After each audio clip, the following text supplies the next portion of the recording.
hello everyone जदि आपण bank रे जॉब करबा को चाहउचंदी तेबे आपण पई आसी जाइए एक बड़ सुवर्ण सुजोग आईबीएफएस तरफ 2026 मसिया पई प्रोबेशनरी ऑफिसर बा पीओ पदवी पई नियुक्ति बाहरी आज ए वीडियो रे हम एई चाकरी रो संपूर्ण गुरुत्वपूर्ण तथ्य जेमिति कि योग्यता दरमा गुरुत्वपूर्ण तारीख एवं सिलेक्शन प्रोसेस बाबद रे आलोचना करबा एथिरे आपणकर टोटल वैकेंसी रहउची 6715 एज लिमिट जदि देखिबा एथिरे 20 रु 30 वर्ष रहउची एजुकेशनल क्वालिफिकेशन आपनकर रहउची ग्रेजुएशन इन एनी डिसिप्लिन माने आपण जेउथरे ग्रेजुएशन करिथिले मध्ये आपण एलिजिबल रहउछन अप्लाई करि पारि देन आपनकर एप्लीकेशन फी जोडा रहउची जनरल कैटेगरी पई आपनकर 850 टका रहउची एप्लीकेशन फी जोडा रहउची एससी एसटी मानक पई 175 टका रहउची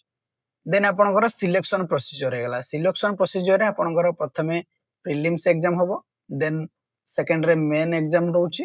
तापर रहउची पर्सनालिटी टेस्ट गुटे रहउची तापर डायरेक्ट इंटरव्यू गुटे रहउची तो चारिटा रहउची आपनकर सिलेक्शन प्रोसीजर देन आसीगला आपनकर ऑनलाइन रजिस्ट्रेशन स्टार्ट होउची 1 जुलाई रु then online registration last date रहउची आपनकर 21 जुलाई देन आपण अप्लाई करि परिबे ऑफिशियल वेबसाइट रहउची आपनकर www.ibps.in एही वेबसाइट रे ऑफिशियल वेबसाइट रहउची आपण डायरेक्ट चाहिए से अप्लाई करें जदि आपण ऑनलाइन अप्लाई रो full step by step process देखबा चाहउचंती तेबे कमेंट रे अप्लाई प्रोसेस लिखंतु